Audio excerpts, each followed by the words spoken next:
आज का वीडियो उन भाइयों के लिए है जो सच्चे हृदय से ईश्वर मार्ग पर चलना चाहते हैं,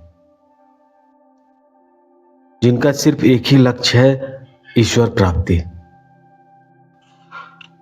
सबसे पहले अपने इष्ट को अपना माने,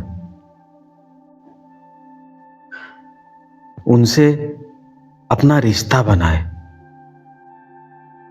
मैं आपके लिए अनजान हूं। मैं आपके पास 10 दिनों तक लगातार पैसे मांगने और अपनी तकलीफें लेके आ गया तो 11वें दिन आप मेरे लिए दरवाजा बंद कर देंगे। लेकिन मैं अनजान हूं। 20 दिनों तक लगातार आपकी सेवा मैं निस्वार्थ भाव से करूंगा। आपकी हर एक छोटी से छोटी चीजों का ख्याल रखूंगा। दवा खाना, आप कैसे हैं, आपकी हर जरूरतों का चीज पूरा करना। आपकी पसंद मेरी पसंद बन जाए, ऐसा कुछ भाव कर लेना। और 21वें दिन मैं आपके पास से चला जाऊं,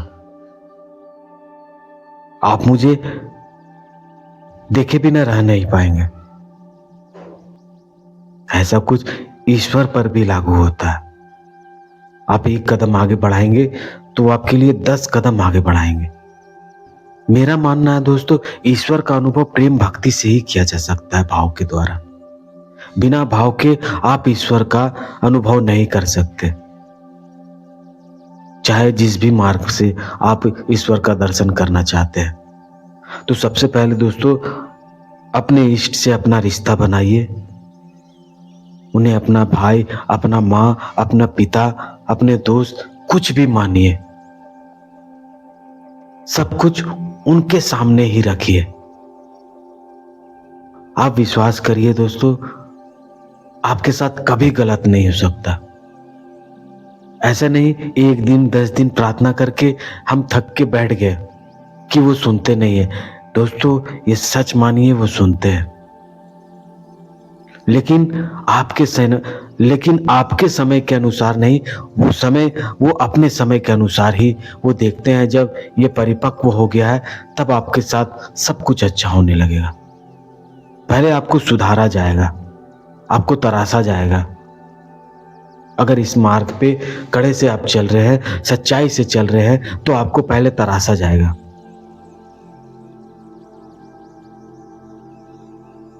आप बोल नहीं पाते हैं तो आपको बोलने योग्य बनाया जाएगा। आप किसी का सामना करने योग्य नहीं है तो आपको सामना करने योग्य बनाया जाएगा। सारी चीजों से निपुण किया जाएगा। उसके बाद आपको गुरु के हाथों सौंप दिया जाएगा। फिर आपकी साधना कभी भ्रष्ट नहीं होगी। आप किसी दूसरे मार्ग में नहीं भागोगे। आप समझ जाओगे कौन सही है, कौन गलत है। ये भाव आपके अंदर से ही आने लगेगी। आपको समझ में आने लगेगा कि ये गलत है और ये सही है।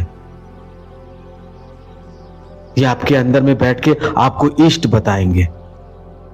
आप अपनी तकलीफें लेके चले जाओ किसी के पास, वो आपका फायदा उठाएंगे, चाहे घर के हो या बाहर के। उनके लिए आप आसान शिकार रहेंगे।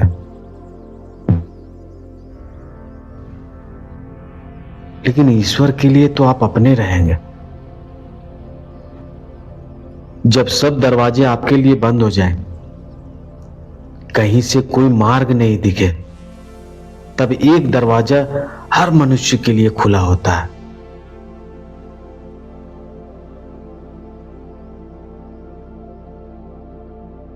वो है ईश्वर का द्वार। बस अपने इष्ट को जोर से पकड़ लीजिए दोस्तों।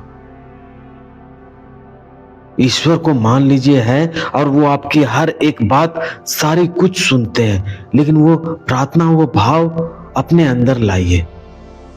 ईश्वर से प्रेम करिए, उनको प्रसन्न करने का प्रयास करिए हमेशा। कैसे मैं अपने माँ बाबा को, अपने ठाकुर को कैसे प्रसन्न कर सकता हूं, बस ये भाव सोचते रहिए। का सारा भार आपके इष्ट अपने ऊपर ले लेंगे। ये सच है दोस्तों। लेकिन उनके ऊपर से विश्वास कभी नहीं उठाए, चाहे कितनी बड़ी तकलीफें हो जाए। अब दलदल में ऐसा लगेगा कि मैं अब गया, लेकिन आखिरी मौके पर आपको हाथ धर के बाहर निकाल लिया जाएगा। और उस दलदल के में जितनी देर आप ठहरे हो और जो अनुभव लिए हैं, वो सारा कुछ आपको जीवन भर याद रहेगा। आपको ये पता चल जाएगा कि मुझे क्या गलती नहीं करनी चाहिए, तभी मैं दलदल में नहीं फंसूंगा। क्या सावधानी मैं रखूं कि मैं वहां तक नहीं जाऊं, मेरा रास्ता दूसरा हो। ये सिर्फ अनुभव के द्वारा ही मिल सकता है। बातों से और ज्ञान के द्वारा आप नहीं सीख पाएंगे। जब तक जीवन में कष्ट और अनुभव नहीं हो, तब तक आप कुछ नहीं सीख पाएंगे। इसलिए जो हो रहा है उन्हें होने दीजिए और अपने इष्ट को पकड़े रहिए। आपको कुछ नहीं होगा। आपके परिवार का बाल बाका नहीं हो सकता, आपका बाल बाका नहीं हो सकता। यह मैं दावे के साथ कह सकता हूं।